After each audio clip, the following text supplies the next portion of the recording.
Husband of 34 years was sitting in his recliner watching the evening news when his phone buzzed on the coffee table. He didn't move to get it.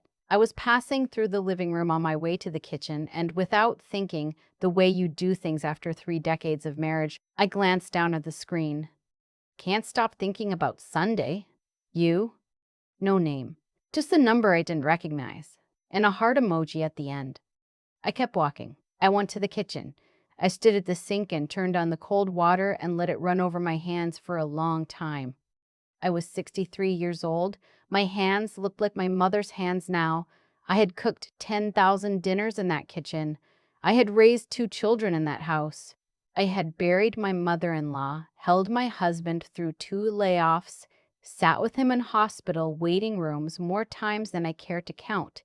And in all those years, I had never once, not once, had a reason to question him. Until Sunday. He told me he was playing golf with his buddy Ted from the Rotary Club. He came home smelling like he'd showered somewhere else. I noticed, but I filed it away. 63 years old teaches you to notice things quietly. I turned off the faucet. I dried my hands. I walked back into the living room with the same even expression I'd been wearing all evening. Dinner in 20 minutes, I said.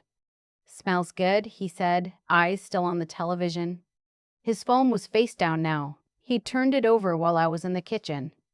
I went back and finished making the pot roast. That night, while he slept, I lay on my side of the bed. The left side, same side for 34 years, and I stared at the ceiling and thought. I didn't cry. I was past the age of crying over things I hadn't confirmed yet. What I felt was something older and colder than grief. It was the feeling of a woman who has worked too hard and loved too carefully to let herself be made a fool of quietly. I knew his passcode, his mother's birthday. I had set it up for him when he got the new phone last Christmas because his fingers were too thick for the little keyboard and he kept getting frustrated. The next morning, he left for what he said was a meeting downtown. I waited until I heard his truck back out of the driveway. Then I went to his nightstand where he'd left the phone charging. I sat down on the edge of the bed. My heart was steady. I typed in the 6 digits. The conversation was right there at the top. Her name in his contacts was Wanda Heating and Cooling. We didn't have a Wanda. We didn't need any heating and cooling work done. The fiction of it, the cheapness of it, was almost insulting. I scrolled up. They'd been texting since February. It was now the middle of April. 3 months of thinking about you and can't wait to see you, and one message, sent on a Tuesday evening when I'd been at my book club, that said simply, "She doesn't know, does she?" His reply, "No, and she won't." I set the phone down on the nightstand very carefully, the way you set down something breakable. Then I sat there for a moment with my hands folded in my lap. She doesn't know. I picked the phone back up. I opened the thread. I typed, "She has no idea. Meet me at the house Saturday. She's going to her sister's in Knoxville for the weekend." I watched the bubbles appear almost immediately. Really? What time? Noon, I typed. "Come to the side door. I'll leave it unlocked." "I'll bring lunch." I took screenshots of the entire conversation from February to this morning. I airdropped them to my own phone. I deleted the airdrop notification from his phone. I set it back on the nightstand at the exact same angle, charger plugged in, screen down. Then I called my daughter. She lives 40 minutes away in Brentwood with her husband and my 2 grandchildren. She answered on the second ring the way she always does when she sees it's me, a little breathless, a little worried, because mothers my age don't call in the middle of a Tuesday morning for nothing. I told her I needed her Saturday. I told her to come alone, not to bring the children, and to park down the street. She started to ask questions. I told her she'd understand when she got here, and that I needed her to trust me. She said, "Mama, you're scaring me." I said, "Good, that means you'll be on time." Saturday came the way Saturdays do in April in Tennessee. Mild and green. The dogwoods already past their peak.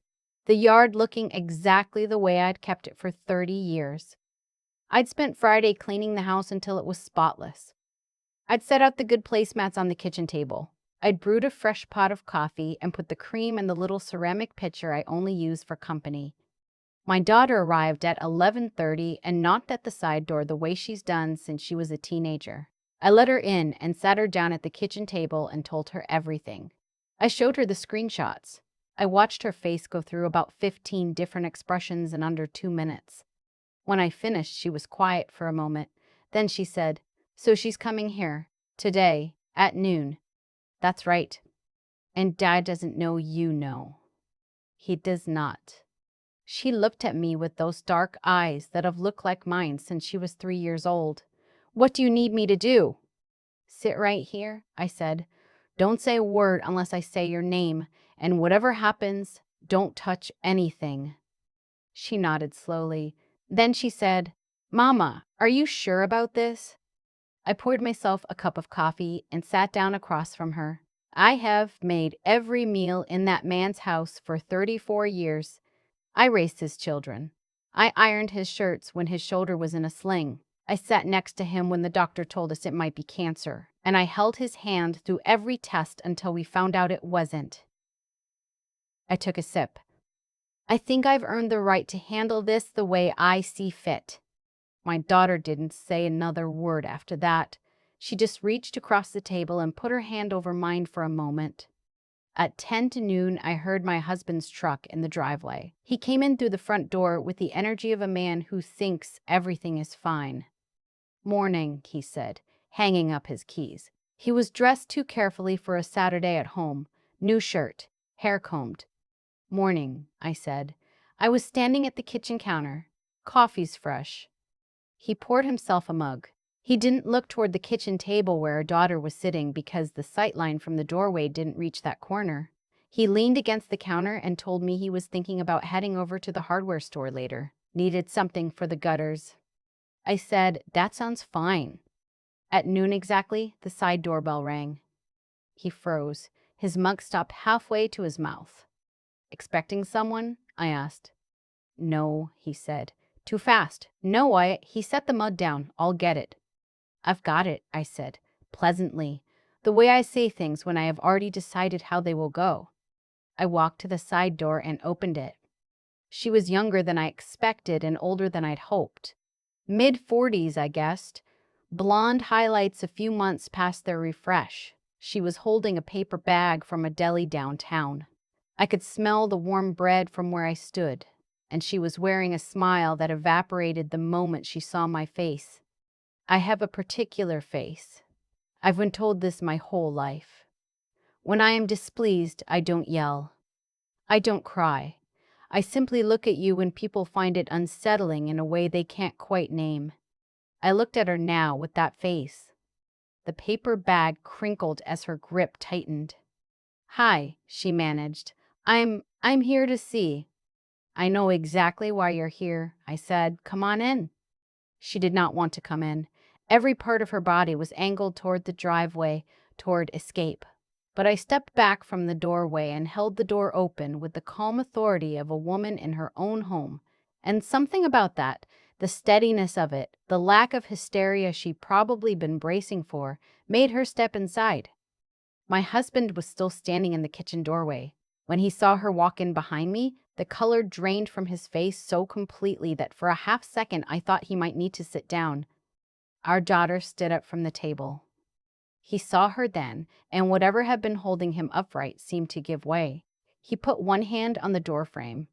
I gestured to a chair at the kitchen table. "Have a seat," I said to the woman. "I just made coffee." She sat. She had no idea what else to do. I turned to my husband. "You too." He sat.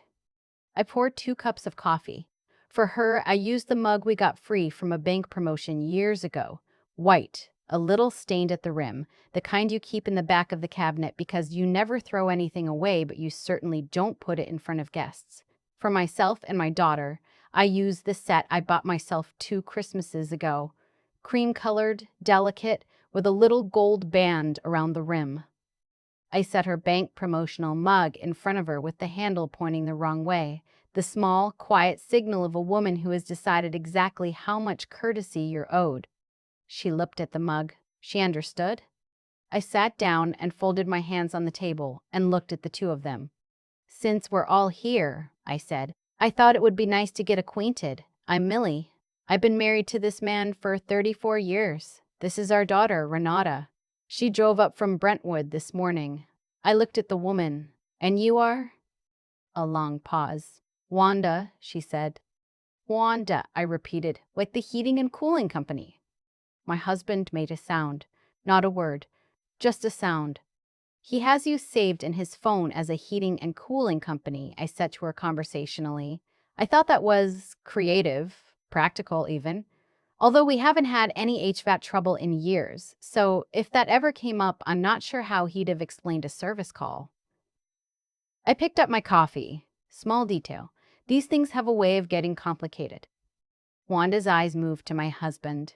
She was waiting for him to do something, say something, stand up, deny everything, take control of the situation the way she presumably believed he was capable of. He was staring at the table. Renata sat very still beside me. I could feel her working to keep her expression neutral. She was doing well. I want to ask you something honestly, I said to Wanda, and I'd like an honest answer. How long did you think this was going to go on? She opened her mouth, closed it. Because I've looked at the messages, I said. February through this week. I know about the restaurant on West End. I know about Sunday. I know that he told you I don't know and I won't know. I set down my cup. I'd like you to understand that I did know. I have known for almost 2 weeks. I have been very patient. The paper deli bag was still sitting on the table in front of her, untouched. She'd let go of it when she sat down and hadn't moved it. It smelled like a chicken sandwich and something with vinegar. She'd brought him lunch. She'd brought my husband lunch in my house. I pulled the bag toward me gently. I'll put this in the refrigerator, I said. You won't be staying. Wanda looked like she was calculating how quickly she could get to the door. I didn't raise my voice. I didn't need to. When you are 63 years old and you have buried parents and raised children and weathered every variety of ordinary disaster, a woman your age or younger cannot outcompose you. She simply doesn't have the years for it. I turned to my husband. Do you have something you'd like to say? He looked up at me. His eyes were red at the edges. Millie. Not an apology, I said. Not yet. I'd like you to explain to me in front of your daughter how you intended for this to end. What was the plan exactly? Were you going to leave? Were you going to keep going until I found out some other way? What was the plan? He had no answer. Of course he had no answer. Men who do these things rarely have a plan. They operate on the assumption that the plan will never be necessary because they will never be caught. She doesn't know, I said quietly, quoting his own text back to him. And she won't? Renata made a small sound beside me that she quickly swallowed. Wanda stood up abruptly. I should go. I'm sorry, I didn't. She was gathering herself, reaching for the dignity that had been steadily leaving the room since the moment she walked in. I didn't know he was. I mean, I knew, but I didn't think. You knew? I said gently. You asked him if I knew. That means you knew. I stood up too. I'm not a tall woman, but I've always carried myself straight. I'm not going to make a scene. That's not who I am. But I want you to leave my home, and I want you to understand that I have documentation of everything, every message, every date. The bank records showing the dinners he charged to our joint account. I let that land. Every restaurant you ate at, I paid for half. I thought you should know that. She left. She walked very quickly through the side door and down the driveway and got into a silver sedan that she'd parked on the street, and she drove away without looking back. I closed the side door. I stood there for a moment with my hand on the knob, looking at the wood grain. Then I turned around. My husband was still at the table. Renata was still sitting beside him, but had shifted her chair a few inches away. The way you move from something unpleasant. I walked back to the table and sat down. Here's what's going to happen, I said. I had thought about this for 2 weeks. I had thought about nothing else. You are going to make an appointment with a marriage counselor by Monday. I have a name. I've already called. I slid a business card across the table.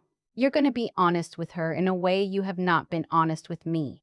If you are not, I will know, because I have been paying attention to you for 34 years and I know every tell you have. He picked up the card. His hand was shaking slightly. Second, I said, the joint account gets frozen while I have our attorney review our finances. All of them. I need to know what else has been charged, what else I've been funding without knowing. I paused. Our attorney is Linda Marsh. I've already spoken to her as well. He closed his eyes. Third, I said, you will tell your children the truth. Not a version of it. The truth. Renata already knows. Her brother will be told by you, not by me, before the end of this week. Mama, Renata said softly. I'm not finished. I looked at my husband. I am not making any decisions about this marriage today. I am 63 years old and I have given this family everything I have, and I will not blow it up out of anger if there is a way forward that is worth having. But I need to know whether you are capable of being honest with me, because I will not spend whatever years I have left living with a man who looks me in the eye every morning and lies. He put his face in his hands. Don't, I said. Don't cry right now. Crying is for after you've done the work. It's not a substitute for it. The kitchen was very quiet. The refrigerator hummed. Outside, a cardinal was doing something persistent in the forsythia. He raised his head. His face looked like it had aged since this morning. How long have you known? He asked. Since the Tuesday after Easter, I said. His mother's birthday. That's your passcode. You said it when she died because you said you never wanted to forget her. I stood up and tipped the coffee cups to the sink. Turns out it was useful for more than one thing. The counselor's name was Dr. Pamela Reed. She had an office in Green Hills, a calm waiting room with good lighting, and the kind of steady, unhurried manner that I appreciated immediately. We sat in her office for the first time the following Wednesday, both of us together, which was what she'd requested. She asked him to tell her in his own words what had happened and why. It took him a long time to get through it. I sat beside him and listened to things I already knew and things I didn't. There was loneliness in it, which surprised me. There was the particular midlife terror of a man who sees the end of things approaching and mistakes recklessness for vitality. None of it excused anything, but I had asked for the truth, and the truth turned out to be more complicated than simple betrayal, which is how truth usually goes. Linda Marsh reviewed 3 years of financial records. The total spent on dinners, hotels, and what he categorized in his personal account as miscellaneous came to just over $4,000. It wasn't nothing, but it wasn't the catastrophe I'd feared. Linda told me I had grounds for whatever I chose to do. I told her I'd let her know. Our son drove up from Chattanooga that Friday evening and sat at the same kitchen table while his father told him. I was upstairs. I could hear the long silences and the low voices, and once, near the end, my son's voice rising briefly before coming back down. He called me afterward. He said, "Are you okay, Mama?" I said, "I'm working on it." He said, "Good, that's the right answer." It's been 7 months now. We are still in this house. We are still in this marriage, cautiously, with open eyes, in a way that feels different from before, but not worse. Some things that were rotting got cleaned out. Some conversations that were 30 years overdue finally got had. I am not the same woman who stood at that sink with the cold water running over her hands. I'm someone who made a decision about how to carry herself through the worst thing that had happened to her in a long time, and that decision, the steadiness of it, the refusal to perform hysteria for anyone's benefit, turned out to be the thing I'm most proud of. My daughter calls every Sunday. My son texts on Wednesdays, always a picture of whatever my grandchildren are doing. The dogwoods bloomed again this spring. I still use the cream-colored cups with the gold rim. I moved the bank promotional mug to the very back of the cabinet. Some things you keep. Some things you know exactly where they belong.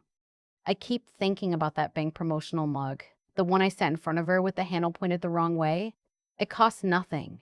It said everything, and I didn't have to raise my voice once.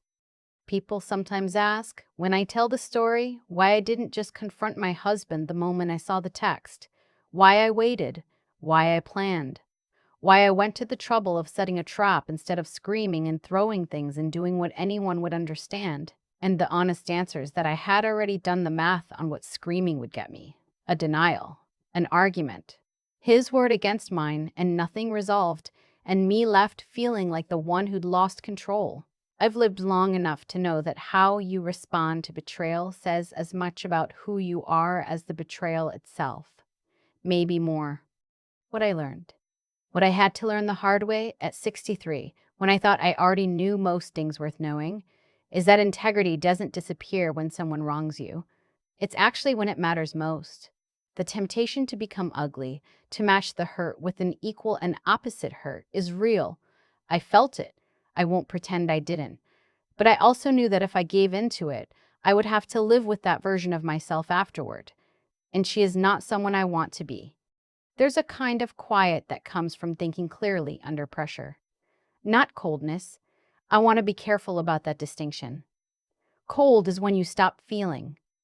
What I'm describing is something different. It's when the feeling is so large that you have to get very still around it just to hold it. That stillness, I've come to believe, is where good decisions are made. It's where I made mine. The screenshots, the attorney's name on a notepad, the coffee cups chosen deliberately. None of that came from rage. It came from 34 years of paying attention, and the decision to keep paying attention even when everything in me wanted to stop. And that, I think, is the thing I'd want anyone to take from what happened in that kitchen on a Saturday in April. Not the trap, not the mug, but the fact that I did not let the worst moment of my marriage make me someone I couldn't recognize. I stayed myself. I stayed clear-eyed. I asked hard questions and sat with hard answers. And then I got up the next morning and kept going. Not because it was easy, but because that's what you do when you've built a life that's worth the effort of protecting. My husband is still in this house. That surprises some people. It surprised me some days, but honesty has a way of clearing out the rot, and what's left underneath, if you're lucky and you're willing to look at it straight, can sometimes still be worth something. I used to think strength meant never getting hurt. Now I think it means knowing exactly what you're made of when you do. The cream-colored cups are still in the cabinet. I use them every morning. They still have the gold rim. Some things you hold on to on purpose.